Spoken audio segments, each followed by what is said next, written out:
اب آپ اس مبارک سلسلے کا 12واں حلقہ سماعت فرمائیں۔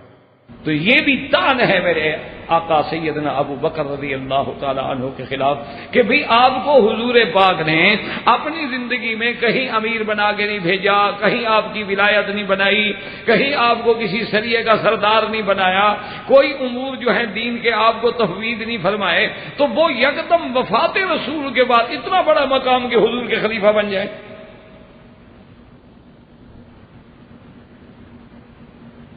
تو اب اس پہ غور کریں تو یہ بھی سراسر جھوٹ ہے جس کی کوئی حقیقت نہیں۔ سب سے بڑی بات تو یہ ہے کہ حضور صلی اللہ علیہ وسلم نے جس کو دین میں امیر بنا دیا ہو، پھر دنیا کی کیا حیثیت ہے؟ ایک ٹھنڈی سی بات سے دین مقدم ہوتا ہے یا دنیا مقدم ہوتی ہے؟ دنیاوی امور تو کچھ بھی نہیں، اصل تو دین ہے۔ تو اسی لیے حضرت عبداللہ ابن مسعود رضی اللہ تعالی عنہ نے استدلال کیا تھا، اس کے بعد حضرت عمر رضی اللہ تعالی نے بھی استدلال کیا تھا۔ اسی لیے حضور نے فرمایا تھا کہ ما حدثکم ابن مسعود فصدقوہ، حضرت ابن مسعود جو بات کرے نا اس کو سچا سمجھو۔ حضرت عبداللہ ابن مسعود اتنا بڑا آدمی ہے کہ حضور نے فرمایا کہ جو وہ بات کرے اس کو سچا سمجھا کرو۔ تو محدثین نے یہی وہ نقطہ لکھا ہے کہ اصل اشارہ تھا خلافت ابی بکر کے پاس، کیونکہ اسی حدیث میں پہلا جو لفظ ہے وہ ہے کہ اقتدوا بالذین من بعد ابی بکر وعمر واہتدوا بہدیہم عمار، یعنی حدیث کے اول لفظ جو ہے اس میں یہی ہے کہ اقتدوا بالذین من بعد ابی بکر وعمر، میرے بعد اگر اقتدا کرنی ہے تو ابی بکر و عمر کی کرو، واہتدوا بہدی عمار، حضرت عمار کی سیرت اور طریقے کو اختیار کرو۔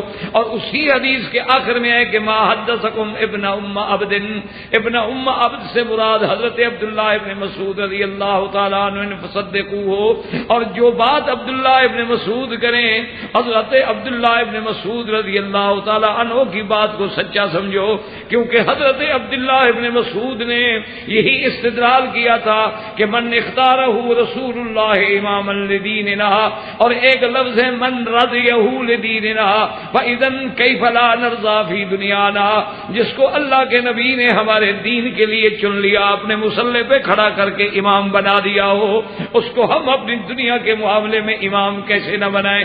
تو اللہ کے نبی نے پہلے اشارہ کر دیا تھا کہ جو عبداللہ ابن مسعود کہے اس کی بات کو سچا مانے۔ تو اس سے بڑی بات کوئی ہے کہ اپنے مصلی پہ حضور کھڑا کر دیں، اور یہ اتنا بڑا مقام ہے کہ حضرت علی جیسا قریبی آدمی ابن عم رسول اللہ صلی اللہ علیہ وسلم، ہمارا تو حضرت علی پہ بھی ایمان ہے، اس کو بھی یہ مقام نہیں ملا کہ حضور نے اپنی زندگی میں مصلی پہ کھڑا کیا ہو۔ یہ مقام اگر ملا ہے تو صرف سیدنا ابی بکر رضی اللہ تعالی عنہ کو ملا۔ ایک نمبر دو کہ جب اپنا جنگ احد میں مسلمانوں کو ہزیمت ہو گئی، شکست ہو گئی، بہت بڑا ابتلا آ گیا، 70 صحابہ شہید ہو گئے، میرے محبوب دو جہاں کے دندان مبارک شہید ہو گئے، خود نے آپ کے رخسار مبارک کو شہید کر دیا، اتنا بڑا امتحان گزرا ہے۔ اس کے بعد جب قریش چلے گئے، واپس راستے میں پہنچے تو ایک مقام پہ جا کے انہوں نے پڑاؤ ڈالا، ذرا سانس لینے کے لیے بھی قافلہ تھکا ہوا ہے اور جنگ جیت کے بڑی خوشی میں جا رہے ہیں۔ تو وہاں جب قافلہ روکا تو رات کو غور کیا، ابو سفیان قیادت کر رہا ہے، انہوں نے کہا کہ ہم نے کیا کیا؟ انہوں نے کہا کیا مطلب؟ انہوں نے کہا مکہ شریف سے 450 کلومیٹر فوجیں لے کے ہم نے مدینے پہ چڑھائی کی، اچھا پھر مسلمانوں کو ہم غالب بھی آ گئے اور پھر چھوڑ کے واپس آ گئے مدینے شریف پہ، تو ہم نے قبضہ ہی نہیں کیا، فائدہ کیا ہوا جنگ کرنے کا، لے کیا جا رہے ہیں؟ اب ابو سفیان کو کہا کیا کیا ہم نے کہا باقی رہ گئے، ان کے بندے مارے گئے، ہمارے بھی تو بدر میں مارے گئے۔ بات تو تب تھی کہ اتنی دور سے ہم اسی لیے گئے تھے کہ ہمیشہ کے لیے نعوذ باللہ اسلام کو ختم کر دیں، مدینہ منورہ پہ قبضہ کر دیں اور پورا ہمارا تسلط ہو جائے۔ وہ تو ہمارے خیال میں بھی نہیں، ہم تو خوشی کے ہمارے جیسے مسلمان بھیڑ کے واپس آ رہے ہیں، چلو دوبارہ حملہ کرو مدینے۔ حضور صلی اللہ علیہ وسلم کو خبر ملی کہ ابو سفیان جو ہے فلاں مقام پہ پڑاؤ ڈالے ہوئے ہے اور دوبارہ مدینے پہ حملہ کرنا چاہتا ہے، یعنی اس نازک مقام پر کہ مسلمانوں کو شکست ہو چکی ہے، سیدنا حمزہ جیسے بطل جلیل شہید ہو چکے ہیں، اس وقت جو دستہ بھیجا ہے حضور نے اس کا امیر حضرت ابو بکر کو بنایا۔ آپ نے فرمایا ابو بکر فوراً دستہ لے کے ابو سفیان کے مقابلے پہ نکلو، اور میں کبک لے کے آ رہا ہوں۔ تو اس وقت امیر اس مشکل مقام، بات دیکھیں کہ کتنا مقام ہے کہ فوجی شکست کھائی، جب شکست ہوتا ہے آپ جانتے ہیں کہ پھر فوج کا مورال کتنا ڈاؤن ہو جاتا ہے، اور جب فتح ہو تو پھر کتنا اپ ہو جاتا ہے۔ تو اب اس حالت میں یعنی اگر وہ اس دور میں زخم کھانے کے بعد زخمی اور زخم خوردہ فوج کو لے کے ابو سفیان کا مقابلہ کر سکتا ہے، تو ابو بکر آپ نے فرمایا حضرت ابو بکر کو امیر بنا کے بھیجا۔ تو یہ کون کہتا ہے کہ حضرت ابو بکر کو آپ نے زندگی میں امیر نہیں بنایا؟ یہ تو آپ نے اپنی زندگی میں امیر بنایا۔ ایک نمبر 2 یاد رکھیں کہ جب اللہ نے حج فرض کر دیا،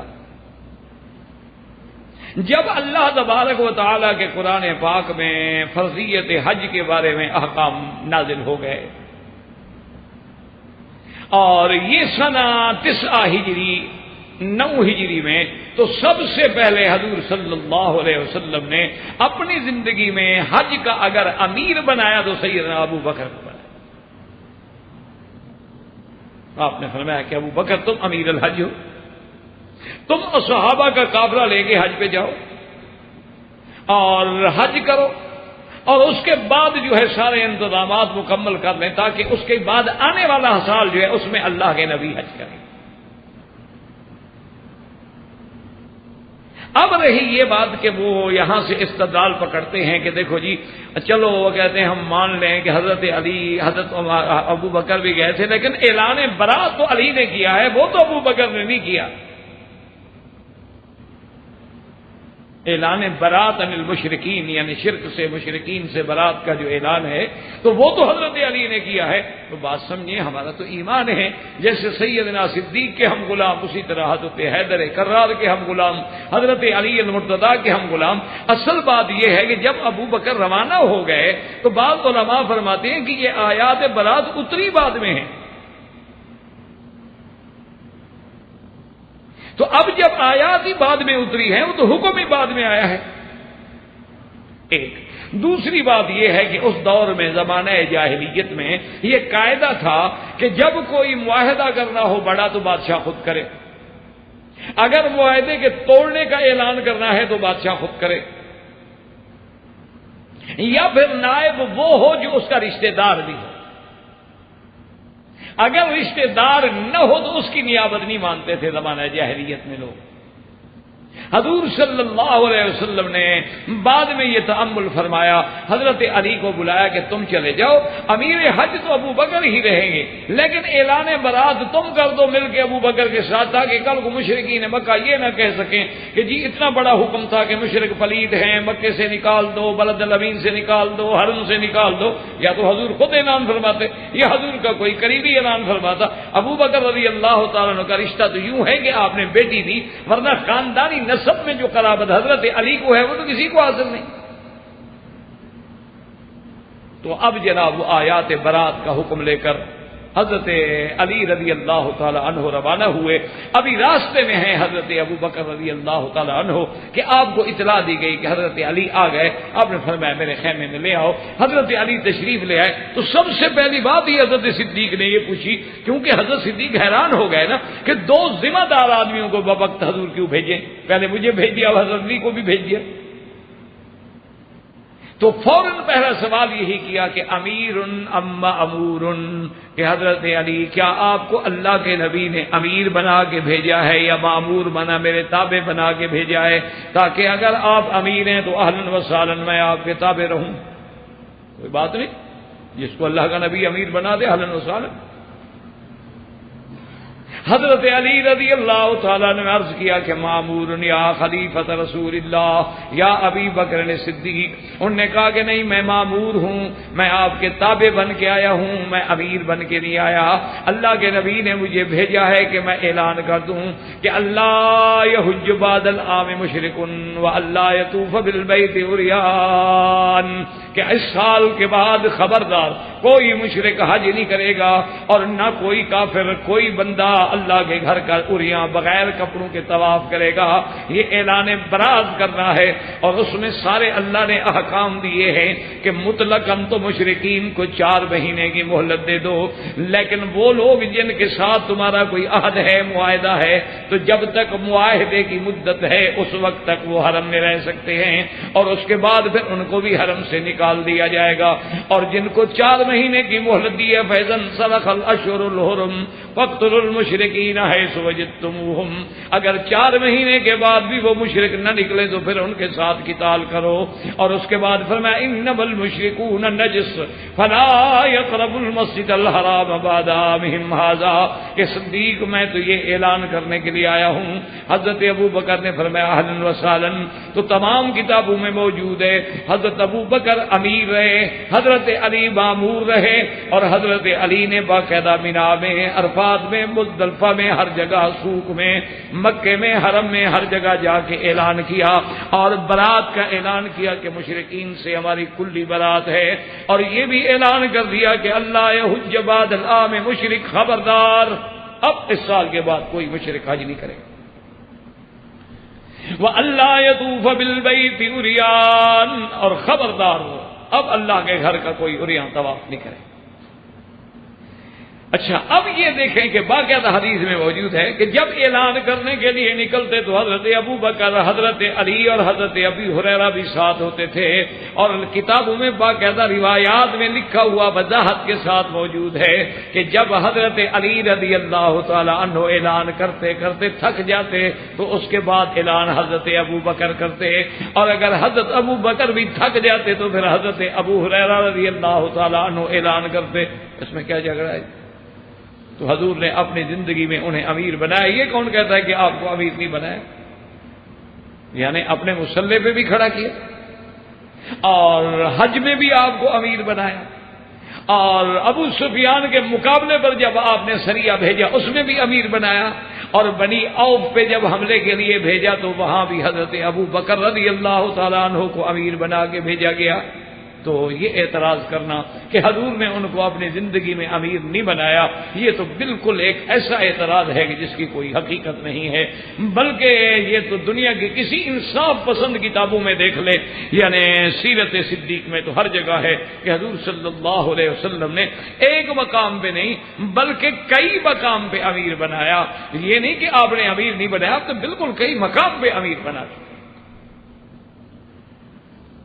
اب اسی طرح ایک اور تان کرتے ہیں سیدنا ابو بکر پہ رضی اللہ تعالیٰ عنہ پہ. وہ تان یہ ہے کہ وہ یہ کہتے ہیں جی کہ حضور پاک نے تو اپنے بعد خلیفہ نہیں بنایا، یعنی حضور پاک نے اپنے خلیفے کے بارے میں حکم نہیں دیا، لیکن حضرت ابو بکر نے حضرت عمر کا نام لے کے خلیفہ بنا دیا تو حضور کی مخالفت کی. تو حضور صلی اللہ علیہ وسلم کے حکم کو توڑ دیا کہ رسول اللہ صلی اللہ علیہ وسلم، حضور پاک نے تو اپنا خلیفہ معین نہیں فرمایا کہ میرے بعد ابو بکر خلیفہ ہوں گے، لیکن حضرت ابو بکر نے حضرت عمر کو کیسے خلیفہ بنا دیا؟ اس کا معنی یہ ہے کہ حضور پاک صلی اللہ علیہ وسلم کے حکم کی مخالفت کی. ایک دوسری بات وہ یہ کہتے ہیں کہ حضرت عمر رضی اللہ تعالیٰ عنہ کو ایک دفعہ حضور صلی اللہ علیہ وسلم نے صدقات پہ بنا کے امیر بنا کے بھیجا تھا، اس کے بعد آپ کو معزول کر دیا. تو جس کو اللہ کے نبی نے ایک چھوٹے عہدے سے معزول کر دیا ہو اس کو ابو بکر نے پوری امت کے لیے خلیفہ بنا کے بٹھا دیا.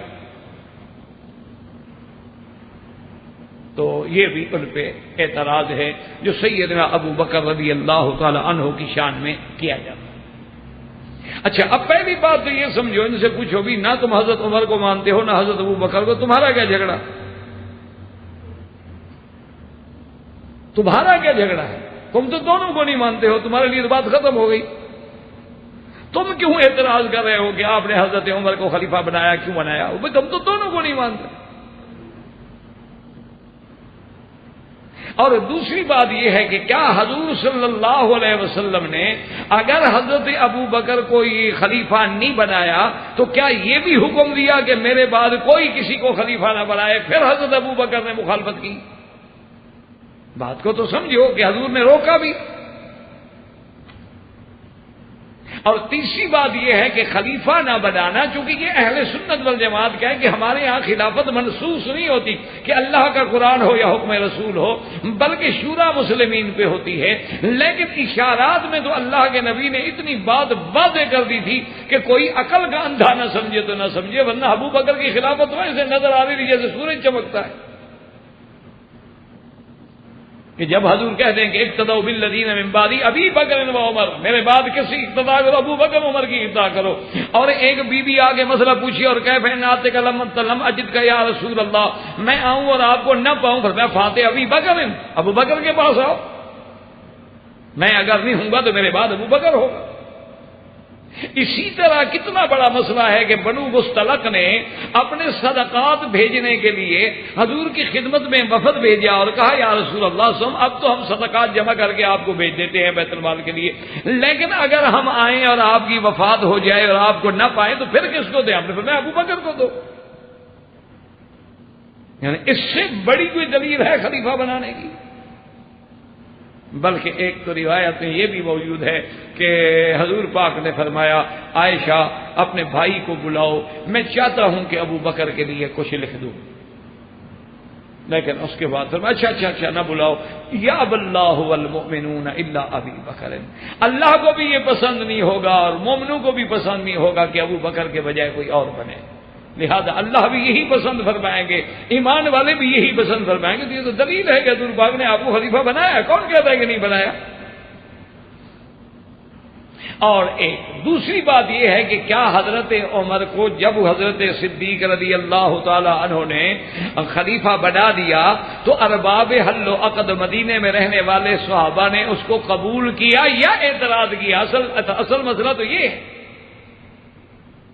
اعتراض تو تب ہوتا کہ حضرت ابو بکر حضرت عمر کو خلیفہ بنا دیتے اور صحابہ قبول نہ کرتے، اہل مدینہ اور اہل مکہ قبول نہ کرتے، کہتے نہیں جی ہم تو بیعت نہیں کرتے.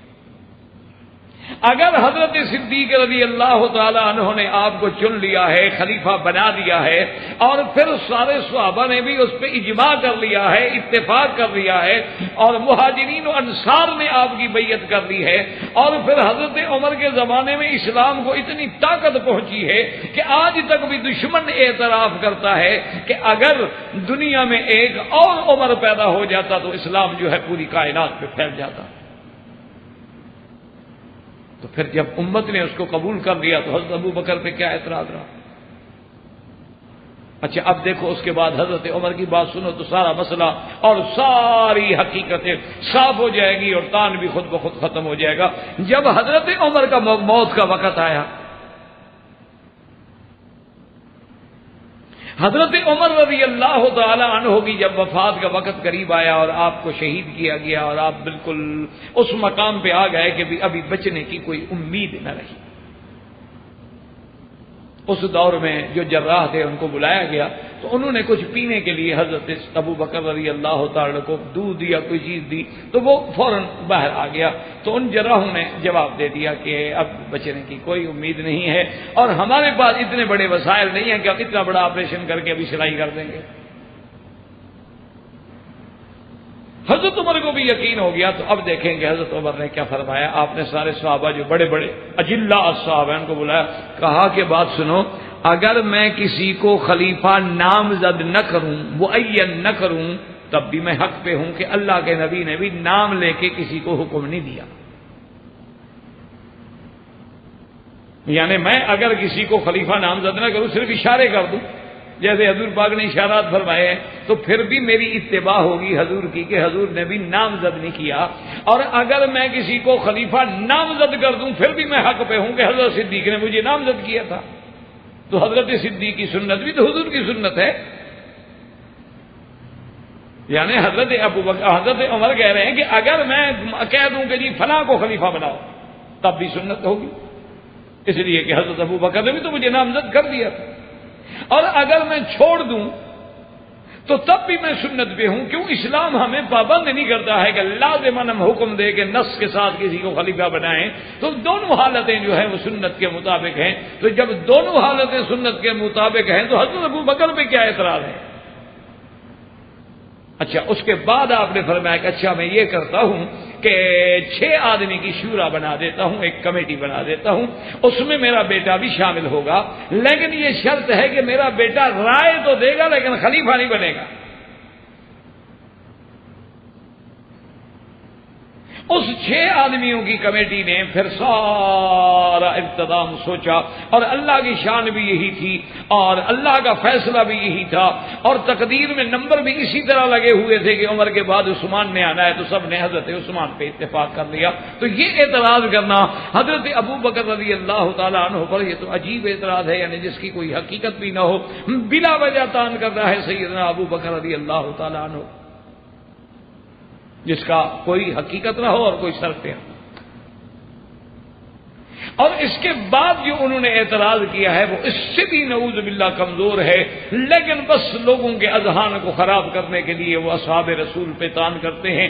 اور یہ سچی بات یہ ہے کہ امت میں بڑی بدقسمتی ہے ان لوگوں کی جو اصحاب رسول کے دشمن بن گئے یا اہل بیت رسول کے دشمن بن گئے۔ کوئی حد سے نکل کے اصحاب رسول کی محبت میں آ کے اہل بیت کو چھوڑ بیٹھا، کوئی اہل بیت کی محبت میں غلب کر کے اصحاب رسول کا دامن چھوڑ بیٹھا، اور اسی طرح جو بعد میں لوگ آئے ہیں، کوئی جناب محبت میں آگے اتنے آگے بڑھے ہیں کہ انہوں نے تمام قرآن و سنت کو بھی چھوڑ دیا رجال کے لیے، اور بعض اتنی بغض میں آئے کہ انہوں نے ائمہ اربع اور ائمہ فقہا کی شان میں ایسی باتیں کی جو اللہ کو قبول نہیں، انسانوں کو بھی قبول نہیں، نہ عقل کو قبول ہے نہ شرع کو قبول ہے۔ یہ ہماری بدقسمتی ہے۔ اللہ اس امت کو پھر اتفاق، اتحاد اور پیار و محبت میں اور حق کے راستے پہ چلنے کی توفیق عطا فرمائے۔ تو یہ اعتراض تو کوئی حقیقت ہی نہیں رکھتے۔ اچھا کیا اعتراض ہے؟ تان کیا ہے؟ وہ کہتے ہیں جی بات یہ ہے کہ تان ان کا یہ ہے کہ حضرت ابو بکر صدیق رضی اللہ تعالی عنہ نے غار والی رات جب ساتھ گئے تھے تو حضور صلی اللہ علیہ وسلم بھی ساتھ تھے، اور جب آپ کو یہ یقین ہو گیا کہ قریش مکہ جو ہیں وہ بالکل عین پہاڑ کے اوپر اور عین غار کے اوپر پہنچ گئے ہیں، تو حضرت ابو بکر نے رونا شروع کیا اور شور مچانا شروع کیا۔ بظاہر تو وہ رو رہے تھے لیکن مقصد یہ تھا کہ اوپر والے سن لیں اور حضور کو پکڑ لیں۔ اسی لیے پھر وحی آئی اور اللہ نے قرآن بھیجا اور حضور پاک نے تسلی دی اور بڑی مشکل سے ابو بکر کو چپ کرایا، ورنہ ابو بکر تو وہیں پکڑوانا چاہتا۔ تو ایمان سے کہیں، کوئی عقل کی بات، انا للہ و انا الیہ راجعون۔ جب دشمنی میں آ جائے نا جی پھر آدمی کو کوئی بات حقیقت نظر نہیں آتی۔ پھر انسان کے لیے جیسے دیکھو نا جی، آپ سرخ شیشے کی عینک پہن لیں سارا ملک آپ کو سرخ نظر آئے گا، حالانکہ ملک سرخ نہیں ہوتا۔ پھر آپ سبز عینک سبز شیشہ لگا لیں ساری دنیا آپ کو سبز نظر آئے گی۔ اصل بات یہ ہے کہ نعوذ باللہ جب بغض کی عینک لگ جاتی ہے، بغض صحابہ کی، تو پھر ایک ایک چھوٹی چھوٹی سی بات پر بھی اشارہ کریں۔ کیوں؟ جب ضد ہو اس کا کیا علاج؟ اب دیکھیں نا جی، تمام ائمہ ثلاثہ کے لوگ، بلکہ امام مالک رحمۃ اللہ علیہ کے قول راجح جو ہے وہ بھی ہاتھ باندھ کے نماز پڑھنے کا ہے۔ یہ ٹھیک ہے کہ حدیث مبارک میں یہ موجود ہے کہ ہاتھ سینے پہ باندھے جائیں، ہاتھ ناف پہ باندھے جائیں، یا ہاتھ تحت سرہ ناف سے بھی نیچے باندھے جائیں، سب روایات موجود ہیں الحمدللہ، آمنا وصدقنا علی قول رسول اللہ صلی اللہ علیہ وسلم۔ لیکن جناب یہ ہے کہ پتہ ہے اب اس پر بھی جو اعتراض کرنا تھا تو اعداء رسول اور صحابہ سے دشمنی رکھنے والے، اہل سنت والجماعت سے بغض رکھنے والے، وہ پتہ ہے کیا کہتے ہیں؟ وہ ان کے ایک مولوی کی تقریر تھی، وہ پنجابی زبان بولتا تھا۔ پنجابی آپ کے انڈیا میں پنجاب ہے، ہمارے یہاں بھی پنجاب ہے، پنجابی بولتا تھا۔ تو وہ لوگوں کو تقریر میں کہتا تھا کہ دیکھو یہ پتہ ہے اہل سنت ہاتھ کیوں باندھتے ہیں؟ وہ کہتا ہے یہ کہتے ہیں کہ سب کو جی چھڈنا پر پیٹ نہیں چھڈنا۔ یہ بھی اعتراض ہو گیا۔ بھائی اعتراض جو کرنا ہے انہوں نے کہا یہ تو یہ کہہ رہے ہیں کہ یہ ہاتھ اس لیے نہیں چھوڑتے نا، وہ اب پیٹ کیسے چھوڑے، بیچارے پیٹ نہیں چھوڑ سکتے، یہ پیٹ کو پکڑے ہوئے۔ جب اعتراض میرے بھائی کرنا ہو تو ایک ہی بات کو اعتراض بنایا جا سکتا ہے، اسی بات میں حسن ہو سکتا ہے، اسی بات میں نعوذ باللہ ذم ہو سکتا ہے۔ اچھا، بعض لوگوں نے اتنا بڑا الزام لگا دیا کہ اللہ معاف کرے کہ حنفی حضرات جو تحت السرہ یعنی سرہ کے نیچے جو ہاتھ باندھتے ہیں، ناف کے یعنی نیچے ہاتھ باندھتے ہیں، انہوں نے کہا اصل بات یہ تھی کہ ہارون الرشید بادشاہ نماز پڑھ رہا تھا، نماز پڑھنے میں اس کا زاربند کھل گیا تو اس بیچارے نے ہاتھ نیچے پکڑا تو امام ابو یوسف جو تھے انہوں نے اس دن سے مسئلہ بنا دیا کہ نیچے ہاتھ باندھا ہے۔ اب اس اتنی کوئی ذرا سا عقل رکھنے والا آدمی یہ بات کہہ سکتا ہے کہ حدیث رسول پہ طنز کر رہے ہیں، ابو یوسف پہ نہیں ہو رہی۔ تحت السرہ کا حکم تو حدیثوں میں موجود ہے، اور پھر یہ بھی دیکھو کہ حدیث کا یہ حکم حضور نے کب دیا اور ابو یوسف کب پیدا ہوئے۔ امام ابو یوسف رحمۃ اللہ علیہ کا سن پیدائش دیکھو، اور حضور نے جب یہ حکم دیا ہاتھ باندھنے کا، نماز سکھلائی، یہ کب کی بات ہے؟ اتنے عرصے کے بعد ایک بادشاہ کے شلوار باندھنے کے لیے امام صاحب نے مسئلہ بدل دیا۔ انا للہ و انا الیہ راجعون۔ اللہ تبارک و تعالی سے دعا ہے کہ اللہ انہیں بھی اور ہمیں بھی صراط مستقیم اور حق پہ چلنے کی توفیق عطا فرمائے، اور اللہ تو اس لیے میرے کہنے کا مقصد تھا کہ یہ الزام ایسے لگائے جاتے ہیں۔ اچھا، اسی کو دیکھ لو کہ جی حضرت ابو بکر صدیق نے شور مچا دیا، رونے لگ گئے۔ کیوں رونے لگ گئے؟ وہ کہتے جی غم کوئی نہیں تھا، وہ چاہتے تھے کہ قریش جو ہیں کسی بہانے میں آواز سن لیں گے اور حضور سمجھیں گے کہ میں آپ کے غم میں رو رہا ہوں، اور دشمن جب آواز سنیں گے تو حضور کو پکڑ لیں گے۔ اچھا، اب اسی اعتراض کو سامنے رکھ کے ایمان سے کہیں کہ 1400 سال گزر گئے ہیں، وہ قریش نے تو سنا نہیں جو اوپر کھڑے تھے، جو غار کے اوپر کھڑے تھے، انہوں نے تو ابو بکر کا رونا یا فریاد یا نعوذ باللہ شوق نہیں سنا۔ یہ 1400 سال کے بعد ہمارے ملک والوں نے کیسے سن لیا؟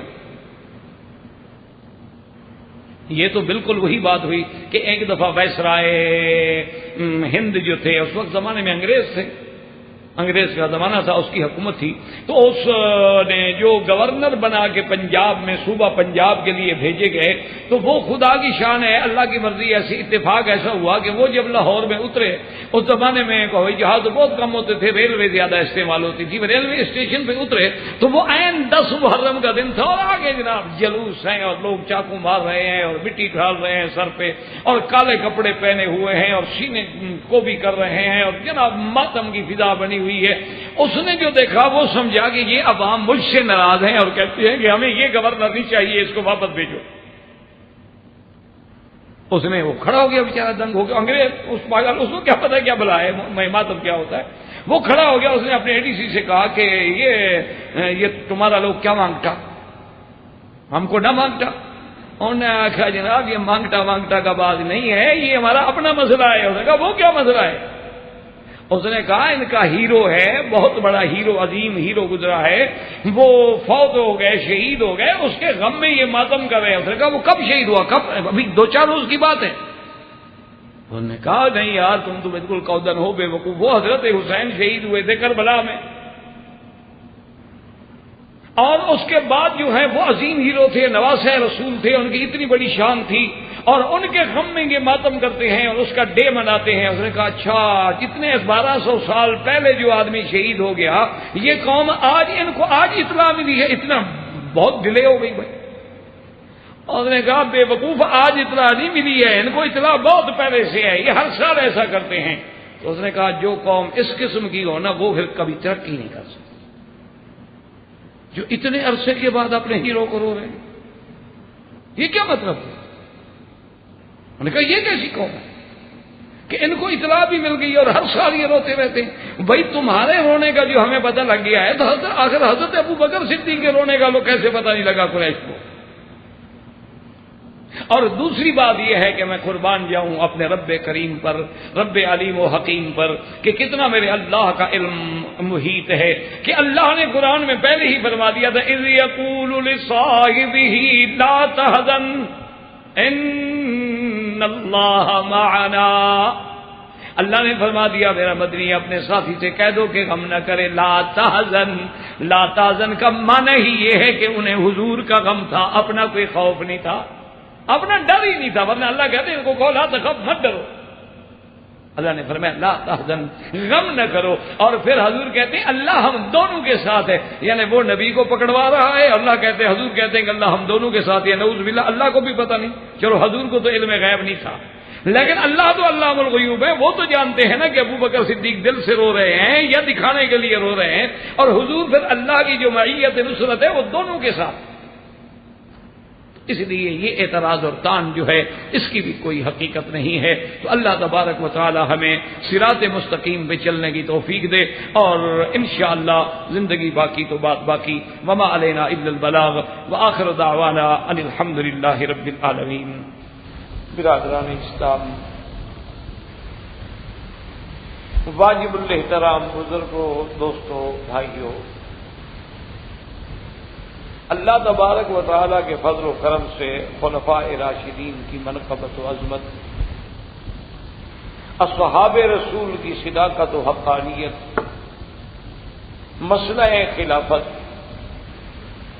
اور اسی ضمن میں سب سے پہلا مقام جو اللہ نے یار غار سیدنا ابی بکر صدیق کو عطا فرمایا، اس میں مناقب سیدنا ابی بکر صدیق رضی اللہ تعالیٰ عنہ، اور اس کے بعد آخر باب میں متائن کا ذکر کہ جو لوگ سیدنا ابی بکر رضی اللہ تعالیٰ عنہ پہ طعن کرتے ہیں یا اعتراض کرتے ہیں، تاکہ اہل سنت والجماعت کے لوگوں کے ذہن میں شکوک و شبہات پیدا کیے جائے، اور یہ ہر باطل فرقے کا کام ہی یہی ہوتا ہے دراصل۔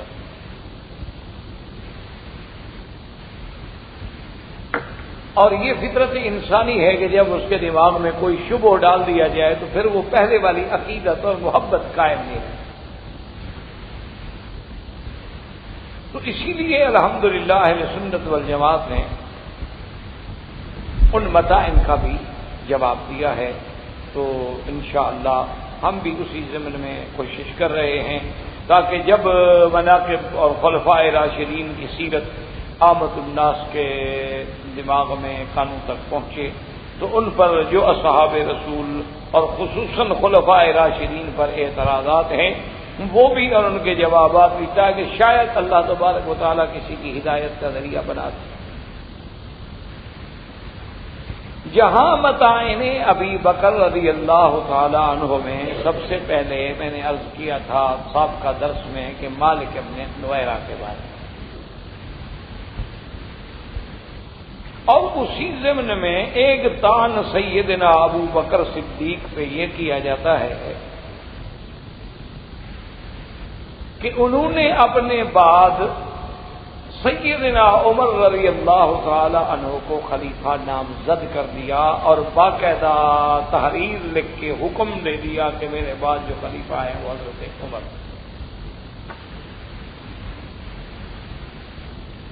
تو اب اس کو بھی لوگوں نے سیدنا ابو بکر رضی اللہ تعالی عنہ پر طعن میں شمار کیا ہے، چونکہ خدا کی قدرت ہے کہ جب دلوں میں عداوت ہو نا جی تو پھر ہر چیز اسی رنگ میں دیکھی جاتی ہے۔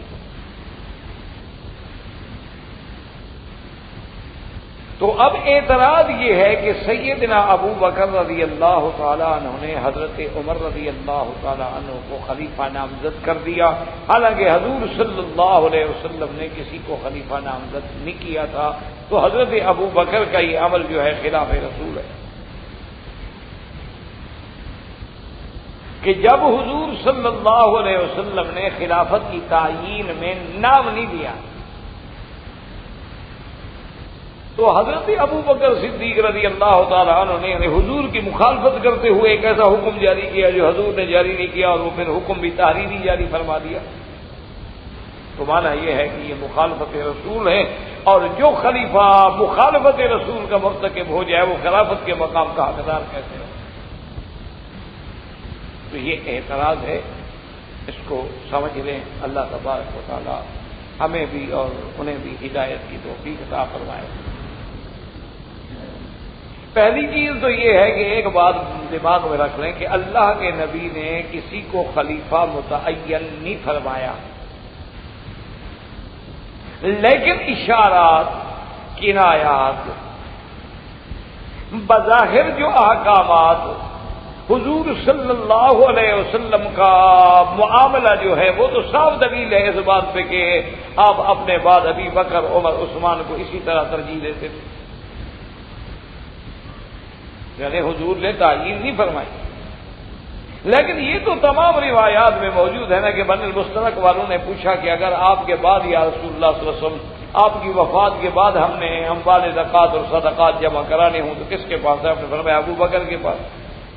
انہوں نے کہا حضور اگر حضرت ابو بکر نہ ہوں تو آپ نے فرمایا عمر کے پاس۔ تو یہ اشارات تو حضور کے فرمان میں موجود ہے۔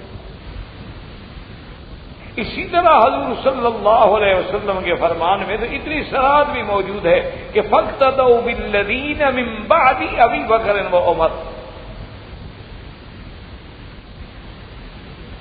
اور اسی طرح حضور صلی اللہ علیہ وسلم کی روایت میں اور عمل میں موجود ہے کہ جب مجلس بیٹھی ہوتی تو صحابہ کہتے ہیں کہ کانا ینظران الیہ، صرف ابو بکر عمر تھے جو حضور کے چہرے کی طرف نظر اٹھا کے دیکھتے تھے، وکان ینظر الیہما، اور حضور بھی ان کی طرف دیکھتے تھے۔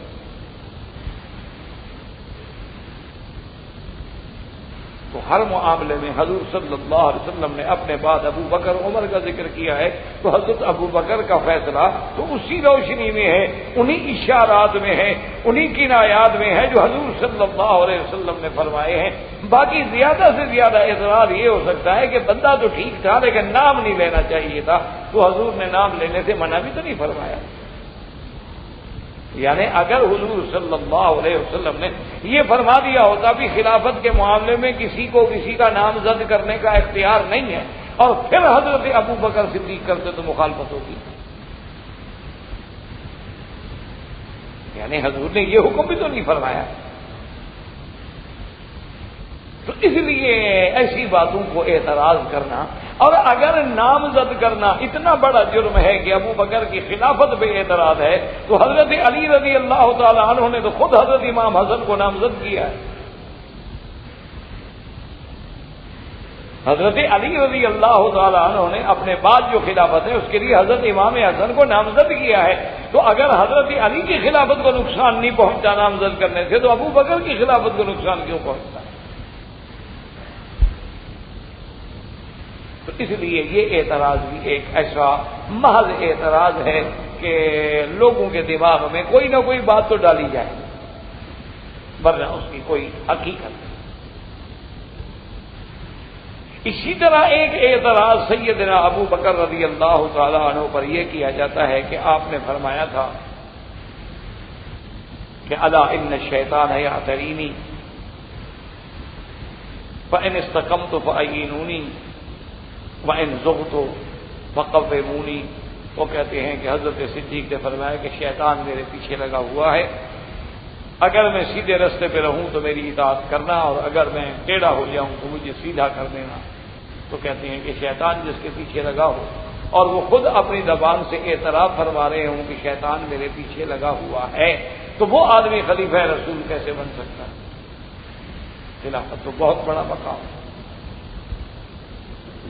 تو یہ بھی ایک اعتراض ہے، ایک طعن ہے جو سیدنا ابی بکر رضی اللہ تعالی عنہ کی شان میں کیا جاتا ہے۔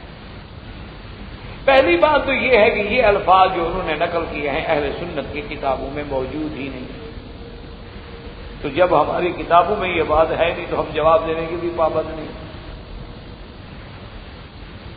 اور اگر بفرض محال ہم یہ بات تسلیم بھی کر لیں تو وہاں دوسری بات بھی تو تسلیم کریں جو حضرت ابو بکر صدیق نے جب حضرت عمر کو خلیفہ بنایا تو فرمایا کہ واللہ ما نمت فحلمت وما شبہت فتوہمت وانی علی السبیل واوصیک بتقوی اللہ۔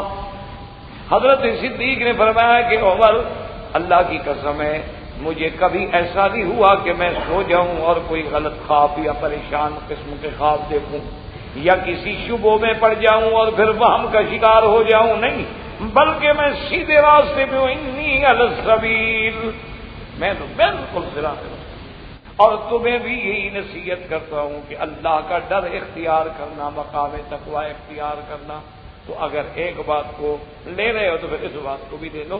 یہ تو نہ ہونا جی کہ جو بات مطلب کی ہو، کہ جیسے عیسائی کہہ دیتے ہیں کہ قرآن پاک میں آیا انا نحن نزلنا الذکر وانا لہ لحافظون، انا اعطیناک الکوثر انا فتحنا لک فتحا مبینا۔ وہ کہتے ہیں جہاں جہاں قرآن میں اللہ نے اپنی ذات کے لیے جمع کا صیغہ استعمال کیا ہے، اور جمع کا قاعدہ یہ ہوتا ہے کہ اس میں کم از کم 3 افراد ہونے چاہیے، اس سے عقل جمع نہیں ہوتی، تو کہتے ہیں کہ ہمارا عقیدہ یہی تو ہے تثلیث کا۔ ہم بھی تو کہتے ہیں نا کہ 3 میں ایک خدا ہے، تو قرآن بھی تو صیغہ جمع کا استعمال کر رہا ہے، اور جمع کے لیے 3 افراد کا ہونا ضروری ہے۔ تو وہ اس آیت کو تو دیکھ لیتے ہیں، لیکن قل هو اللہ احد کی آیت ان کو نظر نہیں آتی، الہکم الہ واحد کی آیت ان کو نظر نہیں آتی، ولا یشرک بعبادت ربہ احد کی آیت ان کو نظر نہیں آتی، اللہ الصمد لم یلد ولم یولد ولم یکن لہ کفوا احد، یہ سارا قرآن ان کو نظر نہیں آتا، صرف ایک جمع کا ضمیر مل گیا ہے تو اس سے دلیل پکڑ ہے۔ حالانکہ قاعدہ یہ ہے میرے عزیز کہ کبھی کبھی صیغہ جمع جو ہے وہ اظہار عظمت کے لیے بولا جاتا ہے۔ یعنی اب بھی دیکھیں کہ دنیا میں بادشاہ جب کوئی آرڈر کریں گے تو یہ نہیں لکھتے کہ میں نے، وہ کہیں گے ہم نے یہ آرڈر کیا، صیغہ جمع کا استعمال۔ تو کبھی کبھی عظمت کے لیے بھی صیغہ جمع جو ہے استعمال کیا جاتا ہے۔ تو اس لیے یہ تو نہ ہو کہ ایک بات کو آپ لے لیں اور دوسری بات کو آپ ڈالیں۔ اچھا، دوسری بات یہ ہے کہ اگر ہم یہ مان بھی لیں تو وہ تو حدیث رسول ہے، حضور نے فرمایا ما منکم من احد الا وقد وکل به قرینہ، حضور نے فرمایا تم میں سے کوئی ایک بندہ بھی نہیں مگر اس کے ساتھ اس کا قرین شیطان لگا ہوا ہے، کہ ہر بندہ جو ہے اس کے ساتھ شیطان، وہ تو دنیا میں کوئی بندہ ہے ہی نہیں جس کے ساتھ قرین نہ ہو۔ حتیٰ کہ صحابہ نے پوچھا کہ وَأَنْتَ یا رسول اللہ، حضور آپ کے ساتھ بھی وہ شیطان ہے؟ آپ نے فرمایا ہے، لیکن اللہ نے مجھے اس سے محفوظ کر دیا۔ اور ایک روایت میں آتا ہے کہ اسلم معنی یہ ہے کہ وہ خود بھی مسلمان ہو گیا، اور ایک بات میں آتا ہے کہ اسلم معنی اللہ نے مجھے محفوظ کر دیا ہے کہ میرے اوپر وہ حملہ نہیں کر سکتا، مجھے نہیں دھوکہ دے سکتا، کیونکہ اللہ نے فرما دیا ہے کہ ان عبادی لیس لک علیہم سلطان، جو میرے بندے ہیں ان پہ تیرا زور نہیں چلا۔ تو اگر حضرت صدیق نے یہ بات کہہ دی تو اس میں کون سی بات ہے جو خلاف توقع ہے؟ یہ تو سیدنا ابو بکر صدیق رحمۃ اللہ رضی اللہ عنہ کا کمال تقویٰ۔ اور دوسری بات یہ سمجھیں کہ سیدنا ابو بکر نے یہ بات کیوں کی؟ جو اس میں باریکی ہے اس پر تو مخالف کی نظر نہیں جاتی نا۔ اصل بات یہ ہے کہ حضور سیدنا ابی بکر خلیفہ بنے ہیں، حضور کے بعد خلافت بلا فصل جو ہے وہ سیدنا ابو بکر کو ملی ہے۔ آپ سے پہلا زمانہ جو ہے وہ حضور کا زمانہ ہے، اور نبی کا تو مقام یہ ہوتا ہے کہ وہ جو بات کہیں جب کہیں، دن میں، رات میں، حضر میں، سفر میں، وہ تو اللہ کا وحی ہے، وہ تو ماننی ہی ماننی،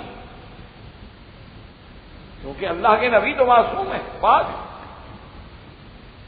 اور اللہ کا نبی تو کوئی حکم دیتے نہیں جب تک کہ اللہ کی وحی نہ ہو، ان کا تو تعلق وحی سے ہوتا ہے کہ ما ينطق عن الهوى ان هو الا وحی یوحی، اور اللہ تبارک و تعالیٰ کے پیغمبر کی جو بات ہے وہ تو کبھی رد ہو نہیں سکتی۔ تو یہ کمال ہے ابو بکر کا کہ وہ اپنے لوگوں کو سمجھا رہے ہیں کہ بھائی نبوت کا زمانہ ختم ہو گیا، اب دور خلافت ہے، نبی نبی ہوتا ہے، غیر نبی وہ مقام پہ نہیں پہنچ سکتا، میں جب تک ٹھیک رہوں تو میری مدد کرنا، غلط ہو جاؤں تو مجھے سیدھا کر دینا۔ یہ تو ابو بکر رضی اللہ تعالیٰ کا کمال علم اور کمال تقویٰ ہے، یہ کوئی قابل اعتراض بات۔ لیکن جب آدمی سرخ رنگ کی اینک پہن لے تو سارا زمانہ سرخ نظر آئے گا، ورنہ اس میں سیدنا ابو بکر کا قصور کوئی رضی اللہ تعالی عنہ وارضاہ۔ اور اسی طرح یاد رکھیں کہ سیدنا ابا بکر رضی اللہ تعالی عنہ پر اعتراض اور متائن کے ضمن میں ایک طعن سیدنا ابو بکر رضی اللہ تعالی عنہ پہ یہ بھی کرتے ہیں کہ انہوں نے حضرت ابو بکر رضی اللہ تعالیٰ عنہ کو حضور نے امیر بنا کے جب بھیجا تھا، پھر جبریل علیہ السلام آ گئے اور سورت براءت جب اتری تو اللہ کے حکم سے حضرت ابو بکر کی وہ مقام امارت جو تھا اس کو ختم کر دیا گیا اور حضور نے پھر حضرت علی کو جو ہے امیر بنا کے دیا۔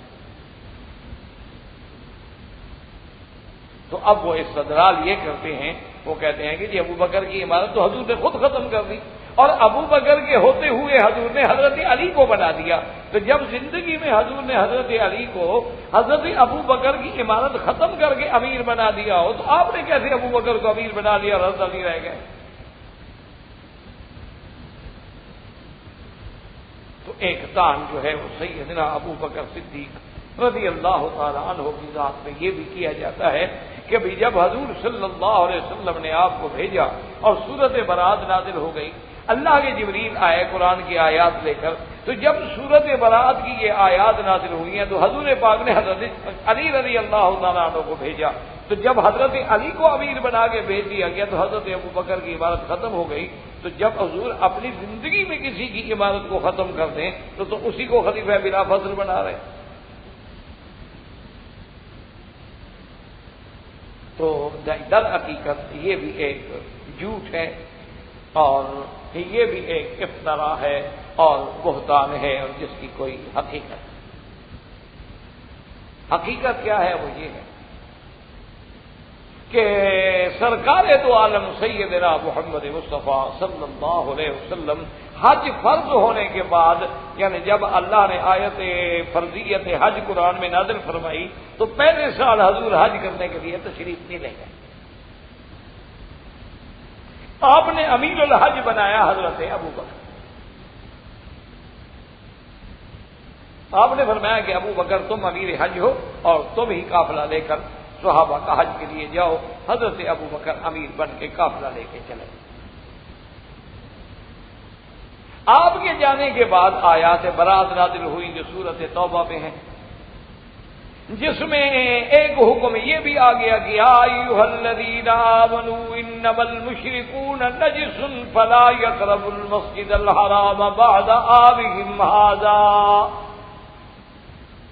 اللہ نے حکم دے دیا میرے مدنی مشرک پلید، ایک پلیتی ہوتی ہے ظاہری اور ایک پلیتی ہوتی ہے باطنی۔ ظاہری پلیتی تو یہ آپ دیکھتے ہیں گندگی لگ گئی، کوئی چیز لگ گئی، یہ ظاہری پلیتی ہے۔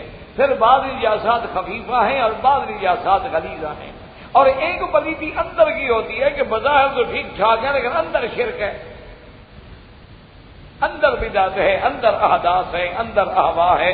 تو یہ اندر کی بیماریاں جو ہے یہ بھی تو پلیتی ہے جو بظاہر ہمیں نظر نہیں آتی۔ جیسے اس کو یوں سمجھ لیں کہ بعض حرمت جو ہے وہ معنوی ہوتی ہے اور بعض حرمت جو ہے وہ حکمی ہوتی ہے، لیکن دونوں کی حرمتوں میں فرق ہوتا ہے۔ کبھی ایک چیز حرام کی جاتی ہے اس کی عظمت کے لیے کہ آپ دیکھیں نا انسان کا گوشت کھانا حرام اور خنزیر کا گوشت کھانا بھی حرام ہے۔ اب کوئی بے وقوف کہے کہ دونوں برابر ہیں تو اس کا کیا علاج ہے؟ وہ کہہ جی وہ بھی حرام وہ بھی حرام، حالانکہ آسمان و زمین کا فرق کہ اللہ نے انسان کے گوشت کو کیوں حرام قرار دیا کہ اس کی عزت و عظمت کے لیے، ورنہ لوگ تو ایک دوسرے کا گوشت کاٹ کے کھا جاتے۔ اور ان جہاں خنزیر کا گوشت کیوں حرام ہے کہ اس میں نجاست ہے، پلیدی ہے، اس میں حتیٰ کہ اللہ معاف کرے اتنی بدبو ہے کہ آدمی برداشت نہیں کرتا، یعنی کسی مکان میں وہ پک رہا ہو تو اتنی بدبو ہوتی ہے کہ آپ اس مکان سے بھی نہیں گزر سکتے۔ تو اسی لیے اب دیکھیں کعبۃ اللہ بھی اس کے اندر آنا جو ہے بغیر احرام کے حرام ہے، عظمت ہے، حرمت ہے کعبے کی۔ تو اس لیے اب بات کو سمجھیں کہ جب یہ آیات نازل ہوئی کہ مشرک جو ہیں پلید ہیں، آئندہ وہ کعبے میں داخل نہیں ہو سکتے، حرم میں داخل نہیں ہو سکتے، اللہ کے گھر کا طواف نہیں کر سکتے، اللہ یحجن بعد العام مشرک و اللہ یطوف بالبیت عریان، ان کے اس سال کے بعد کوئی مشرک حج نہ کرے، اور کسی کو حکم نہیں کہ وہ کعبے کا طواف بغیر کپڑوں کے کرے۔ یہ حکم آ گئے۔ اس دور میں قاعدہ یہ تھا کہ جب کوئی معاہدہ کرنا ہو یا کسی معاہدے کو توڑنا ہو، یعنی فسخ کرنا ہو، اعلان کرنا ہو کہ بھی آپ کا ہمارا معاہدہ ختم ہے، تو قاعدہ یہ تھا اس دور میں کہ یا تو بادشاہ خود کرے یا اس کا کوئی قریبی رشتہ دار کرے، ورنہ وہ نہیں مانتے۔ ایک رواج تھا دنیا۔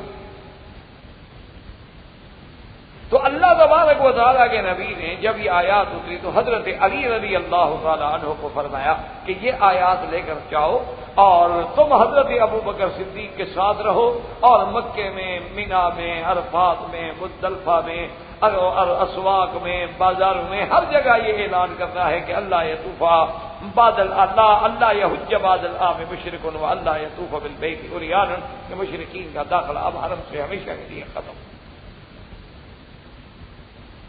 اب حضرت علی رضی اللہ تعالی عنہ یہ حکم لے کے آئے تو حضرت ابو بکر راستے میں ہیں، اور جب آ کے خیمے میں ملاقات ہوئی تو حضرت صدیق نے پہلی بات یہی پوچھی، کیونکہ حضرت علی بھی تو ایک عظیم شخصیت ہے نا، ان کا پیچھے آنا کوئی معمولی سی بات تو نہیں تھی نا۔ پوچھا کہ امیر ام معمور، ان کے حضرت علی آپ امیر بنا کے بھیجے گئے ہیں یا معمور بنا کے بھیجے گئے ہیں؟ اگر آپ امیر ہیں تو اہلا و سہلا۔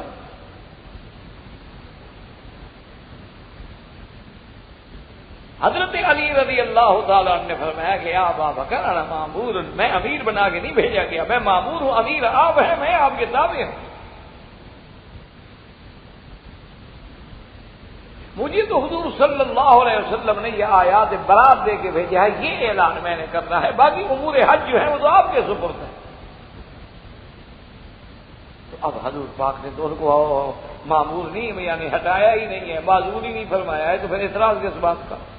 امیر حج تو حضرت ہے، اور جب حضرت علی خود کہہ رہے ہیں کہ میں مامور ہوں، میں آپ کے تابع ہوں، میں امیر نہیں ہوں، حضرت علی کہتے ہیں میں امیر نہیں ہوں، اور آپ 1400 سال کے بعد کہیں گے نہیں حضرت علی امیر تھے، اس کا کوئی علاج ہے کسی کے پاس؟ اور پھر اس سارے حج میں حضرت علی تابع رہے، حضرت علی اعلان کرتے رہے، حضرت ابو ہریرہ بھی ساتھ جا کے اعلان کرتے رہے، اور بعض روایات میں ہے کہ حضرت ابو بکر بھی جا کے ساتھ اعلان کرتے رہے کہ جب حضرت علی کا اعلان کرتے کرتے گلا جواب دے دیا تو پھر باقی بھی صحابہ، چونکہ لاکھوں کا اجتماع ہے اور ایک آدمی کو گھر میں جا کے اعلان کرنا ہے، کوئی معمولی سی بات تو نہیں۔ اور بعض علماء نے ایک عجیب نکتہ بھی لکھا ہے، انہوں نے کہا کہ اللہ کو بھی یہی منظور تھا کہ ابو بکر جو ہے نا ان میں جمال ہی جمال، سیدنا ابو بکر جو ہے ان میں تو بالکل جمال ہی جمال، رحمت ہی رحمت، محبت ہی محبت، شفقت ہی شفقت، اسی لیے تو حضور نے ان کو حضرت عیسیٰ ابن مریم سے مثال دی۔ اور یہ بھی الفاظ ہے روایت میں کہ ارحم بی امتی ابی بکر، وہ تو سب سے رحم دل رقیق القلب، اور سیدنا علی مظہر جلال شیر خدا حیدر کرار۔ تو ایک کام تھا حج پڑھانے کا، طواف سکھانے کا، عمرہ کرانے کا، احکام بتلانے کا، اللہ کے دین پہ چلانے کا، وہ رحمت والا کام ابو بکر سے لیا گیا، اور ایک تھا کافروں کو نکالنے کا، وہ جلال والا کام جو ہے حضرت علی سے لیا گیا۔ اس میں تو کسی پر اعتراض نہیں۔ جو اعلان برات کا کام تھا وہ اللہ نے حضرت علی کے ذمہ لگا دیا، اور جو رحمت والے امور تھے وہ حضرت ابو بکر کے ذمہ لگا دیے گئے۔ اس میں کسی کے معذور ہو جانے کا یا کسی کو ہٹا دینے کا تو کوئی مسئلہ ہے ہی نہیں، بلکہ یہ روایت جو ہے یہ تو اہل سنت والجماعت کی تائید کرتی ہے کہ جیسے امیر حضرت ابو بکر تھے اور حضرت علی تابع تھے، اسی طرح اہل سنت والجماعت کہتے ہیں کہ حضرت ابو بکر خلیفہ تھے اور علی تابع تھے اور آپ کے وزیر تھے۔ تو یہ تو الٹا آیات مبارک اور روایات مبارک، احادیث مبارک، اور پھر یہ کوئی چھپی ہوئی بات نہیں، تقریباً 6 لاکھ آدمی ہیں اس مسئلے میں، تو اس 6 لاکھ آدمی کو پتہ نہیں لگا کہ حضرت ابو بکر کو ہٹا دیا گیا ہے۔ اس لیے یہ تان کرنا حضرت ابو بکر رضی اللہ تعالی عنہ پہ، یہ تان بھی بالکل ایک ایسا تان ہے کہ جس کی حقیقت محض الزام ہے، اور آدمی اگر عصبیت کا اور تعصب کا شکار ہو جائے تو اس کے لیے پھر ہر بات میں نعوذ باللہ کوئی نہ کوئی کجی نظر آ جاتی ہے۔ اور اللہ تبارک و تعالیٰ اگر ہدایت کے فیصلے فرما دے، جیسے ایک آدمی کہتے ہیں نا کہ جب تک میں اسلام نہیں لایا سب سے زیادہ بغض مجھے مدینے سے تھا، اور سب سے زیادہ بغض مجھے حضور کی ذات سے تھا، اور جب میں اسلام لے آیا اور میں نے کلمہ پڑھا تو سب سے محبوب مجھے محمد مدنی کی ذات نظر آتی تھی، اور ساری دنیا کے شہروں میں پیارا مجھے مدینہ نظر آتا کہ بس ایمان آیا اور انقلاب آ گیا۔ تو اصل بات تو یہ ہے کہ اللہ تبارک و تعالی ہدایت عطا فرمائے اور ہدایت نصیب۔ اور اسی طرح ایک تان جو سب سے بڑا تان ہے سیدنا ابو بکر رضی اللہ تعالی عنہ پہ، وہ یہ ہے کہ حضور صلی اللہ علیہ وسلم کی وراثت کا انکار۔ یہ بہت بڑا تان ہے، اللہ معاف کرے۔ وہ کہتے ہیں جی کہ حضور کی وراثت، وہ کہتے ہیں عجیب بات ہے کہ ابو بکر کی وراثت ہو، عمر کی ہو، عثمان کی ہو، لیکن نبی کی وراثت کا انکار کرتے۔ اور پھر وراثت کے انکار پہ کہتے ہیں حضرت ابو بکر نے جو حدیث سنائی ہے اور جس حدیث سے دلیل پکڑی ہے اس کے راوی بھی خود ہیں کہ میں نے سنا ہے حضور سے۔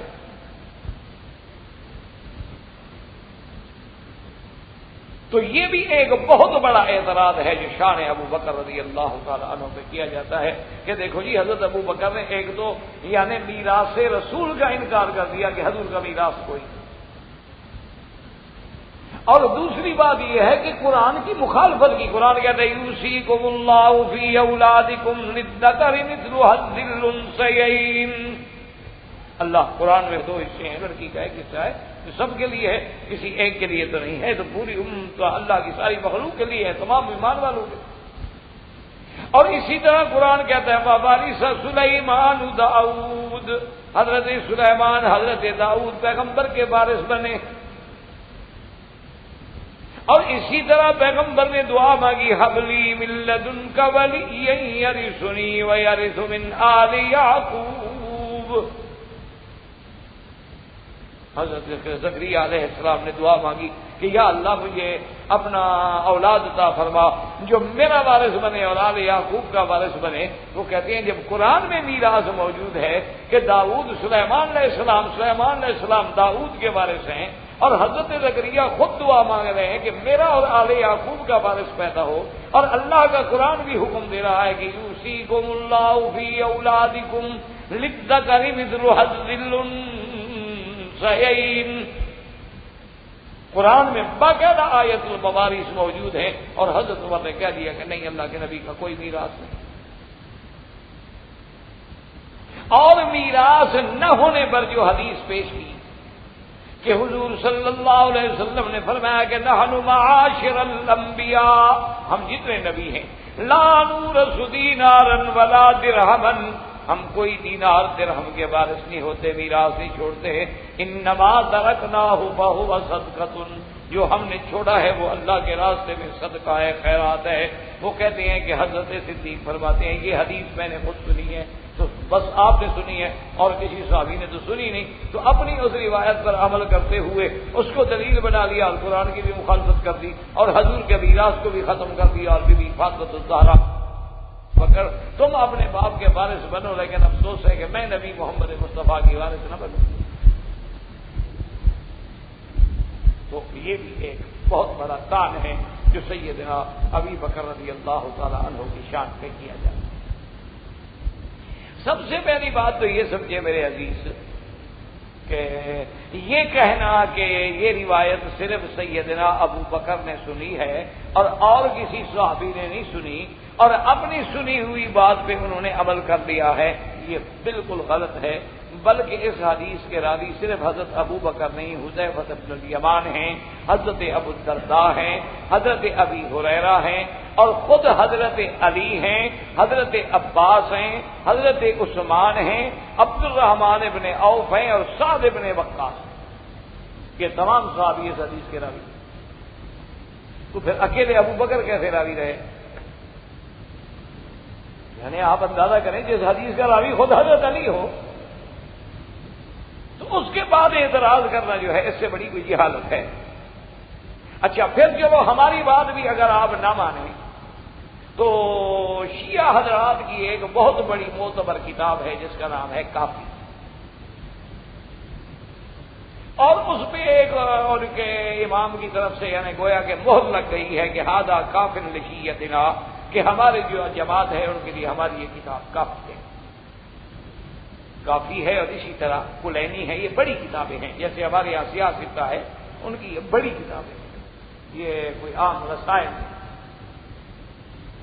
اس میں خود جناب انہوں نے نقل کی ہے روایت ابی بختری سے، اور ابی بختری روایت کرتے ہیں ابی عبداللہ جعفر بن صادق رضی اللہ تعالی عنہ سے کہ انہوں نے خود روایت کی ہے، کتاب شیعہ کی ہے، روایت امام معصوم سے ہے، ان کے نزدیک امام معصوم ہے ابی جعفر محمد صادق علیہ السلام، ان کی کتابوں میں باقاعدہ یہ روایت ہے، اور کتاب کافی ہے، روایت ابو البختری نے کی ہے، اور اس نے روایت کی امام معصوم سے، اور امام معصوم یہ کہتی ہیں کہ ان الانبیاء لم یورثوا دینارا ولا درہما، تمام انبیاء کا میراث دولت نہیں ہوتی،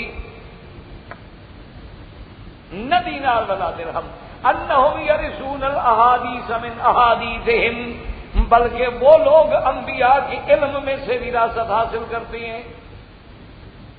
تو اب یہ روایت تو خود یعنی امام معصوم کی روایت ہے، اور کتاب بھی ان حضرات کی ہے، ہماری کتاب بھی نہیں ہے، ہماری کتاب ہو تو چلو الگ بات ہے، لیکن یہ تو ان کی اپنی کتاب میں روایت موجود ہے کہ انبیاء کا میراث دولت دنیا نہیں ہوتی، دولت اور دنیا نہیں ہوتی، بلکہ انبیاء کا میراث کیا ہوتا ہے؟ احادیث من احادیثہم، یعنی ان کے علم سے میراث حاصل کرتے ہیں۔ یہ حضرت ابی عبداللہ محمد بن جعفر صادق علیہ السلام کی اپنی روایت موجود ہے امام معصوم۔ اور اسی طرح یاد رکھیں کہ امام بخاری رحمۃ اللہ علیہ نے مالک بن اوس بن حدثان النصری، ان سے انہوں نے روایت نقل کی ہے کہ ان عمر رضی اللہ تعالی عنہ بمحضر من الصحابہ، حضرت عمر رضی اللہ تعالی عنہ اپنے دور میں جماعت صحابہ کے اندر بیٹھے تھے، اور اس جماعت صحابہ میں حضرت علی بھی تھے، حضرت عباس بھی تھے، حضرت عثمان بھی تھے، حذیفہ بن الیمان بھی تھے، سعد بن وقاص بھی تھے، یہ بڑے بڑے صحابہ موجود ہیں۔ تو حضرت عمر نے کہا، اور کہا بھی قسم دے کر کے، انشدکم باللہ، میں تم سب کو اللہ کی قسم دے کے پوچھتا ہوں، کیا حضور کا یہ فرمان کہ انا معشر الانبیاء لا نرث دینارا ولا درہما انما ترکناہ فہو صدقۃ، کہ ہم انبیاء کا کوئی میراث نہیں ہوتا دولت دنیا درہم دینار، بلکہ انبیاء کا میراث علم ہوتا ہے۔ کیا یہ حدیث ہے؟ حضرت عمر قسم دے کے تمام صحابہ کو پوچھ رہے ہیں، اور ان میں حضرت علی بیٹھے ہوئے، حضرت عباس بھی بیٹھے ہوئے۔ تو تمام صحابہ نے کہا اللہم نعم، انہوں نے کہا حضرت عمر بالکل حدیث ہے رسول۔ جب ان سے پوچھ لیا حضرت اپنا علی رضی اللہ حضرت عمر نے، تو اس کے بعد اب مخاطب ہوئے حضرت علی عباس کو، اور فرمایا انشدکما باللہ، کہ علی عباس میں تم دونوں کو اللہ کی قسم دیتا ہوں، کیا تم یہ دونوں مانتے ہو کہ یہ حدیث ہے حضور کی؟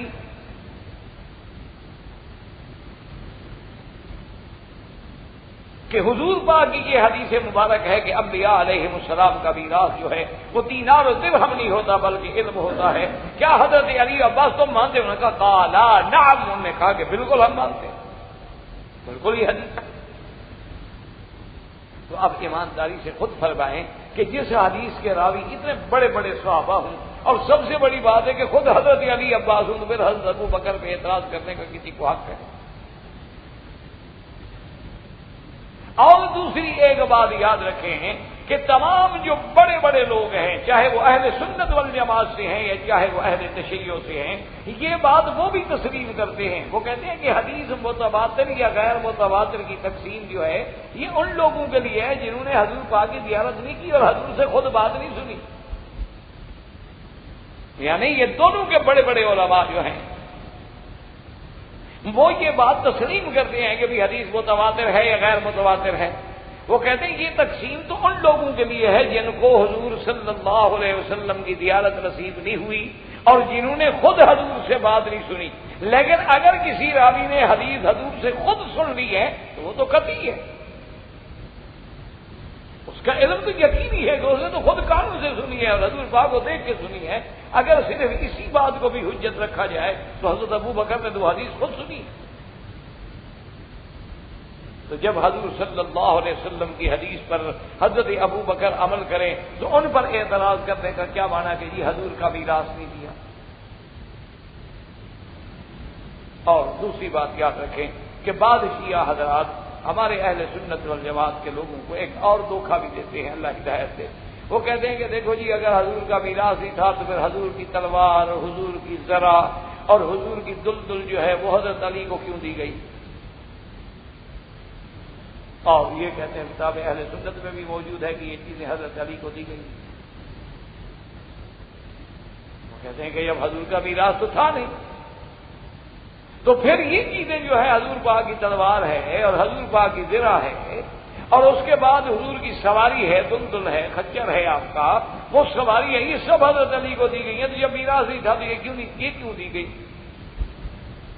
تو اس کا مطلب یہ ہے کہ نعوذ باللہ صحابہ نے چھوٹی موٹی غیر قیمتی چیزیں جو تھیں وہ تو حضرت علی کو دے دی، لیکن جو قیمتی مال تھا وہ نہیں دیا.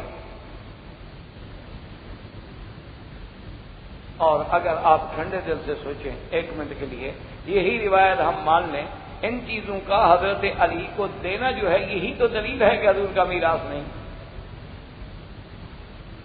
سمجھ آ رہی بات؟ یہی تو ہماری دلیل ہے سب سے بڑی کہ اگر یہ چیزیں حضور کا میراث تھی تو بی بی فاطمہ کو دی جاتی، حضرت علی کو کیوں دی جاتی؟ حضرت علی تو وارث نہیں ہے حضور کے. حضرت علی میراث کیسے لیتے ہیں حضور صلی اللہ علیہ وسلم کا؟ حضور کے وارث کون ہیں؟ سیدہ فاطمہ الزہرا اور ازواج مطہرات حضور کی بیویاں، حضرت عباس حضور صلی اللہ علیہ وسلم کے جو چچا ہیں، یہ لوگ وارث ہیں. حضرت علی کیسے وارث ہو گئے؟ وہ تو داماد ہیں، وہ تو ابن ام رسول اللہ ہے. داماد بھی وراثت لیتا ہے، لے تو پھر اپنی بیوی کی لے، حضور کی وراثت کیوں لے؟ حضرت علی اگر وارث بنے ایک منٹ کے لیے تو کل بی بی فاطمہ کی جائیداد کے وارث بنے. اگر بی بی فاطمہ وارث بنے گی تو حضرت علی اگر پہلے فوت ہو جائیں تو پھر بی بی فاطمہ وارث بنے گی. حضور کی جائیداد کا حضرت علی سے کیا تعلق ہے کہ ان کو یہ چیزیں دی گئیں؟ یہی تو دلیل تھی کہ حضور کا میراث کوئی نہیں تھا. اور حضرت علی چونکہ بطن میں نبطال الاسلام بہت بڑے بہادر تھے اور ان کی بہادری پہ حضور کو بھی ناز تھا، تو صحابہ نے کہا کہ جو چیزیں جنگ میں استعمال ہونے والی ہیں وہ اسی بہادر کو دے دو. اب نبی کے بعد ان چیزوں کا حقدار حضرت علی. یہ کوئی جھگڑے والی بات تو نہیں تھی. اب دیکھیں نا، جیسے کہ یہاں پر اپنا میرے خیال میں مجھے یہاں تک یاد آتا ہے کہ ایک بادشاہ کا کلام تھا تو وہ علماء کو سپرد کیا گیا. بادشاہ قرآن پڑھتے تھے نا تو اللہ ان کی قبر پہ کروڑ رحمتیں کرے. میرے فیصل مروب یہ فوت ہو گئے تو عالم کو بھیجیے کہ بھائی یہ ہمارے والد پڑھتے تھے، اب اس کا حقدار عالم ہے. کبھی قرآن علم علماء پڑھیں گے. اچھا کوئی کتاب ہو مثلاً تو آپ کسی مولوی کو دیں گے نا. آج اگر کوئی عالم مر جائے، وہ اپنی وراثت میں بخاری شریف چھوڑ جائے، اولاد ساری جاہل ہو، کس کو دیں گے؟ وہ اٹھا کے جائیں گے بابا کسی مدرسے میں دے تو یہاں ضائع تو نہ ہو جائے، اس کے بچے تو جاہل ہیں. تو بہادری کو کوئی چیز ہوگی تو کسی بہادر کو دے دی جائے گی کہ چلو حضور کے خاندان سے بھی ہیں، ابن ام رسول اللہ بھی ہیں صلی اللہ علیہ وسلم، اور خیبر والے دن بھی حضور نے ان کو پرچم پکڑایا تھا، چلو بھی یہ چیزیں ان کی حضور کو دے دیں. یہ تو دلیل ہے کہ میراث نہیں ہے. اگر یہ میراث ہوتی تو ازواج مطہرات کو حصہ دیا جائے. میراث ہو تو حضور کی بیویاں حقدار بیٹھی ہیں، حضور کی بیٹی حقدار بیٹھی ہے، حضرت عباس حقدار بیٹھے، ان کو میراث کیوں نہیں دیا گیا؟ تو یہ بھی بہت ایک اعتراض ہے جو لوگوں کے دماغ میں شبہات ڈالنے کے لیے کیا جاتا ہے، ورنہ حقیقت کوئی. دوسری بات یہ ہے، کہتے ہیں کہ جی قرآن کی مخالفت ہے. قرآن کہتے ہیں یوصیکم اللہ فی اولادکم للذکر مثل حظ الانثیین. تو یاد رکھیں کہ تمام مفسرین حضور کے زمانے سے لے کر اس وقت تک سب کا یہ متفقہ فیصلہ ہے کہ یوصیکم خطاب امت کو ہے جس میں نبی خود شامل نہیں. اللہ نے فرمایا اللہ تم لوگوں کو حکم دیتا ہے، نبی کی زبان سے حکم دیا جا رہا ہے، نبی خود اس میں شامل نہیں ہے اس حکم. تو بہت ساری ایسے باتیں ہوتی ہیں کہ اللہ کے نبی کا نام ہوتا ہے لیکن نبی شامل نہیں ہوتے. یا ایھا النبی اذا طلقتم النساء، خطاب نبی کو ہے. جب عورتوں کو تم طلاق دو، حکم جو ہے وہ امت کو ہے. حضور نے تو کوئی طلاق دی ہی نہیں، نہ حضور صلی اللہ علیہ وسلم کو بیویوں کو طلاق دینے کا حکم دیا گیا. حالانکہ پہلے لفظ ہے کہ یا ایھا النبی، تو اللہ حکم نبی کو دیتے ہیں، مراد امت ہوتی ہے. اور یہاں تو بالکل صیغہ ہی جمع کا ہے کہ یوصیکم اللہ فی اولادکم للذکر مثل حظ الانثیین. تو یہ خطاب امت کے لیے ہے. اس خطاب میں حضور صلی اللہ علیہ وسلم کی ذات شامل نہیں. اور شامل کیوں نہیں کہ حضور کی اپنی حدیث موجود ہے اس کی تخصیص کے لیے کہ نحن معاشر الانبیاء، کہ جتنے نبی گزرے ہیں ان کا کوئی دنیا وارث نہیں ہوتی بلکہ ان کا میراث علم ہوتا ہے. اچھا، اب دوسری آیت آ گئی کہ وارث سلیمان داؤد، کہ سلیمان داؤد کے وارث بنے ہیں. تو کیا داؤد کا بیٹا صرف سلیمان تھا؟ نہ حضرت داؤد علیہ السلام کا کیا خیال ہے آپ کو کہ صرف ایک بیٹا تھا سلیمان بس؟ باقی بیٹے کہاں گئے؟ یہ اچھا بھی راز ہے کہ ایک بیٹے کو اللہ دے دیں باقی سب کو معلوم کر دیں. تو معلوم یہ ہوا کہ داؤد کا علم اور نبوت کا جو مقام ہے وہ صرف سلیمان کو ملا ہے، باقی اولاد کو نہیں ملا. تو یہاں اسی ورثے کا ذکر ہے، نہ کہ دولت والے ورثے کا. اسی لیے آگے موجود ہے قالوا یا ایھا الناس علمنا منطق الطیر، کہ اے لوگوں اللہ نے ہمیں پرندوں کی بولیاں بھی سکھائی ہیں. تو اس سے مراد علم کی وراثت ہے، نہ کہ مال کی وراثت ہے. اگر مال کی وراثت ہوتی تو حضرت داؤد کے باقی بیٹے کہاں گئے؟ حضرت داؤد کی تو بہت بڑی اولاد ہے. حضرت داؤد علیہ السلام کی تو بڑی اولاد ہے.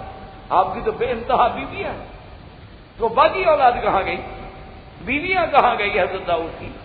تو یہ بھی دلیل ہے کہ میراث سے مراد میراث علم ہے، نہ کہ میراث سے مراد میراث مال.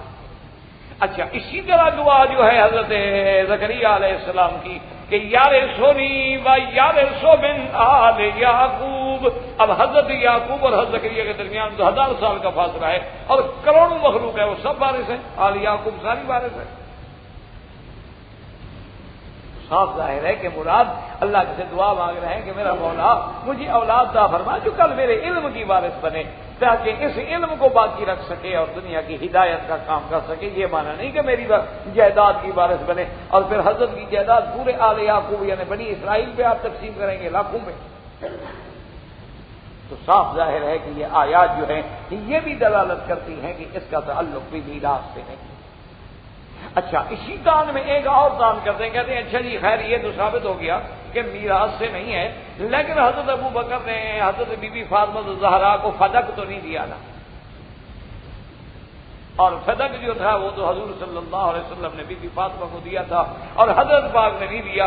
حضور صلی اللہ علیہ وسلم کی وصیت بھی تھی اور پھر بی بی صاحبہ نے فدق مانگا بھی تو ابو بکر رضی اللہ تعالی نے نہیں دیا، جس کا نتیجہ یہ نکلا کہ بی بی ناراض ہو گئی. اور وہ کہتے ہیں حضور کی حدیث ہے، آپ نے فرمایا کہ من اغضبها فقد اغضبنی ومن آذاها فقد آذانی.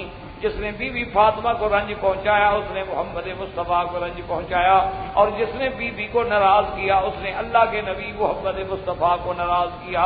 تو کہتے ہیں جب بی بی ناراض ہو گئی، اور صحیح کہتے ہیں آپ کی کتابوں میں سیاق کی کتابوں میں بھی موجود ہے کہ فغضبت فلم تتکلم، بی بی اتنی ناراض ہو گئی کہ پھر اس نے حضرت ابو بکر سے بات بھی نہیں کی. اور بلکہ کہتے ہیں اہل سنت کی ایک روایت میں یہ بھی موجود ہے فغضبت فلم تتکلم حتی ماتت، کہ بی بی صاحبہ ناراض ہو گئیں، حضرت ابو بکر سے کلام نہ کیا حتیٰ کہ فوت ہو گئیں. تو کہتے ہیں جس پہ بی بی ناراض ہو گئی نبی ناراض ہو گیا، اور جس پہ نبی ناراض ہو گیا خدا ناراض ہو گیا. تو ایسا بندہ خلیفہ کیسے بن گیا؟ تو انہوں نے ایک اعتراض سیدنا ابو بکر صدیق رضی اللہ تعالی عنہ پہ یہ بھی کیا. اچھا، اب اس کی حقیقت جان لیں کہ جہاں تک فتق کا معاملہ ہے، حضور صلی اللہ علیہ وسلم فتق سے بی بی فاطمہ کو بھی خرچ دیتے تھے، اپنی بیویوں کو بھی خرچ دیتے تھے، لیکن بیویوں کو یا اپنی بیٹی کسی کو قبضہ نہیں دیا تھا. اور یہ شریعت کا قاعدہ ہے کہ جو چیز ہیبہ کی جائے جب تک کسی کے قبض میں نہ جائے وہ ملک کبھی تصور نہیں ہوتی. قبضہ تو حضور کا رہا، آپ نے کسی کو قبضہ تو دیا نہیں. اچھا اب بیوی صاحبہ مانگنے کے لیے آئی، اس میں کوئی شک نہیں کہ انہوں نے حضرت ابو بکر سے مانگا، تو حضرت ابو بکر نے بھی یہی جواب دیا کہ اماں مجھے تو اپنا سارا مال میں نے زندگی میں حضور پہ قربان کر دیا ہے، تو میں کیسے فدق روک سکتا ہوں؟ میں نے تو اپنا گھر، مال، جان، تن سب کچھ حضور پہ لٹا دیا ہے، اور اب بھی مجھے حضور کا رشتہ دار جو ہیں اپنی اولاد سے بھی زیادہ عزیز ہیں، میں کیسے روک سکتا ہوں؟ لیکن جو چیز اللہ کے نبی نے آپ کو نہیں دی وہ میں نہیں دے سکتا۔ اللہ کے نبی نے آپ کو فتح دے دیا تھا، آپ کو قبضہ دیا تھا، انہوں نے کہا کہ نہیں، انہوں نے کہا پھر میں کیسے دے؟ جو نبی پاک تصرف فرماتے تھے میں وہی کروں۔ بیوی صاحبہ ناراض۔ اچھا اب حدیث یہ ہے کہ من اغضبہا، جو بیوی کو ناراض کرے، یہ تو نہیں کہ جس پہ بیوی ناراض ہو جائے، بات کو سمجھیں، ایک ہے جو بیوی کو ناراض کرے، ایک ہے کہ جس پہ بیوی ناراض ہو جائے نہ بیوی ناراض ہو جائے گا۔ بات تو یہ ہے نا کہ بیوی ناراض ہوگی، ابو بکر نے تو ناراض نہیں کیا، انہوں نے تو حضور کی حدیث بیان کی۔ اب اگر اپنے ابے کی بات سن کے بیوی ناراض ہو جائے تو ابو بکر کا کیا قصور ہے اس میں؟ انہوں نے تو ان کے ابا کی بات پیش کی کہ بھی حضور نے آپ کو فتح دیا، تو جیسے حضور عمل کرتے تھے میں بھی وہی عمل کروں گا۔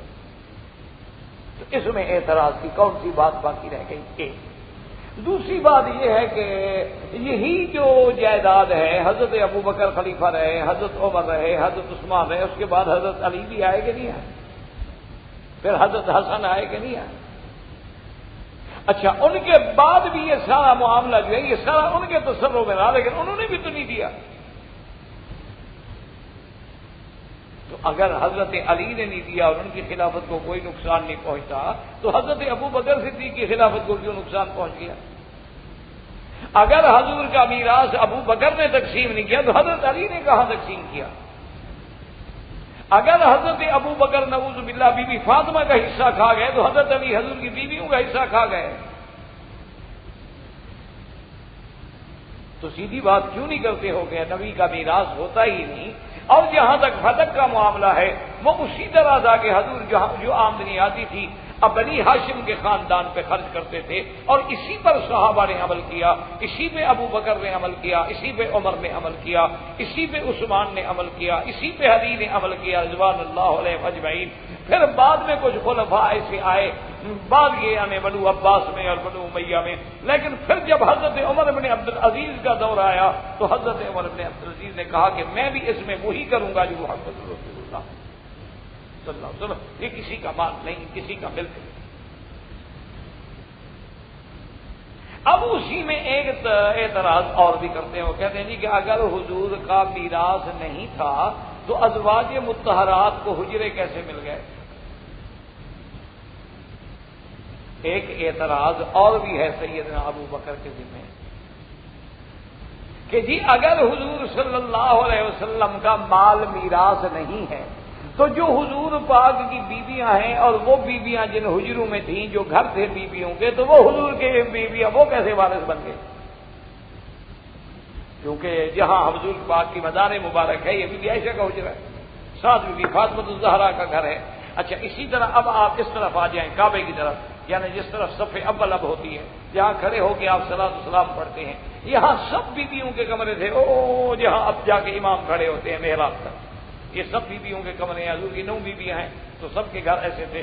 بعد میں پھر حضرت عثمان نے ان سے لے کر مسجد کو بڑھایا، ورنہ یہ سارے حجرے جو ہیں بیویوں۔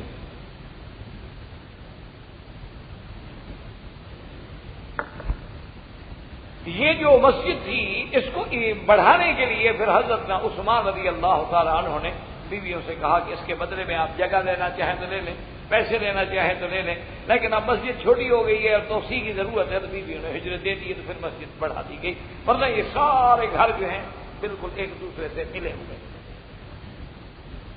تو اب بات یہ ہے کہ میراث جو ہے وہ تو موت کے بعد ہوتی ہے نا، حیات میں تو میراث نہیں ہوتی، بندہ زندہ ہے مرے گا تو وارث وہ آئیں گے نا، تو وہ تو اللہ کے نبی نے اپنی زندگی میں بنا کے بیویوں کے ملک ہی کر دیے تھے، وہ تو تھے ہی بیویوں کے، میراث کا کیا مطلب ہے؟ اسی لیے قرآن کہتا ہے وَقَرْنَ فِي بُيُوتِكُنَّ وَلَا تَبَرَّجْنَ تَبَرُّجَ الْجَاهِلِيَّةِ الْأُولَىٰ، اللہ کی نبی کی بیویوں اپنے گھروں میں رہو، یہ نہیں کہا کہ بیت الرسول نبی کے گھروں میں رہو، کہا بیوتکن، یہ تو تمہارے گھر ہیں، نبی نے بنا کے تمہیں دے دیے، تو جب نبی بنا کے ہیبا کر کے قبض بھی دے دے وہ تو ان کے ملک ہو گیا، میراث کا تو مسئلہ ہی نہیں ہے۔